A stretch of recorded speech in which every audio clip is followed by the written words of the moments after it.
Hey everyone, it's me, Russ Terry, your favorite life coach, and once again it's the after show after my radio show on divorce. It's a topic that's often swept under the rug, but we're going to talk about it today. 5 key things that we shared on the show, and then I'll give you the link at the end. You can listen to it in its entirety for the full hour if you want to hear more. Okay, so I had a bunch of people join me on the show, and I'm going to share one tip from each of them and then one of my own. So Carrie, who joined and talked about going through a divorce right now, her tip is make absolutely sure that you are ready to get married before you get married. She actually admitted that she had doubts right up until the wedding day, and she went through with it anyway, hoping it would get better, and it never did get better, and like I said, she's going through a divorce now. So make sure you're absolutely sure and have no doubts about the person you're marrying. That's tip 1. Alright, tip 2 is from Linda, who said, if you're unhappy in your marriage, do everything possible before getting a divorce. So turn over every stone and get help. Talk to someone, whether it's a counselor, a therapist, or a life coach.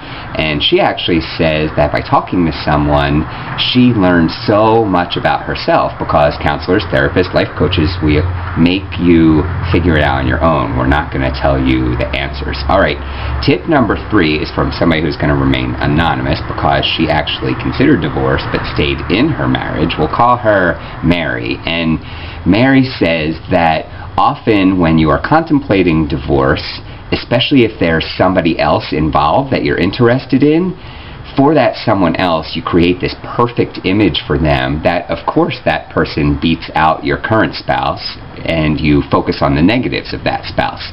But she felt like if she really took a good, honest look at her husband, that she was just looking at the negatives and didn't focus on all the positives that he had, so she actually chose to stay with her husband.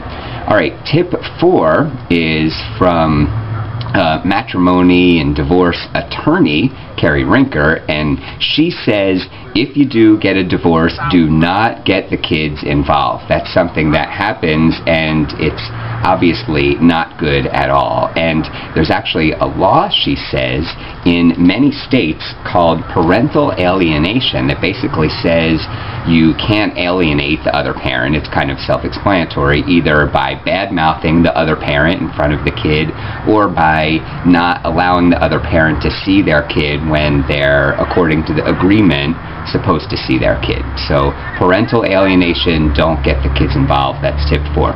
Alright, tip 5 is from me. I'm a kid of divorce, and my tip is time heals all wounds. It may seem tough when you're going through it, but at least for me, all these years later, my parents have handled it with grace and dignity, and we now have family dinners at my sister's where everyone is together. My mom, my dad, my stepmom, and everybody gets along and enjoys their interaction with each other. Alright, so those are my 5 tips for dealing with divorce. We shared a ton more on the full hour radio show, so if you want to listen, go to blogtalkradio.com/TLRN, that's blogtalkradio.com/TLRN, and page down, the show date is March 25th, 2013, and the title is The Russ Terry Show, Live Your Best Life, Dealing with Divorce. Thanks for watching today's weekly Webisode Wednesday. I hope to see you next time. For more on me,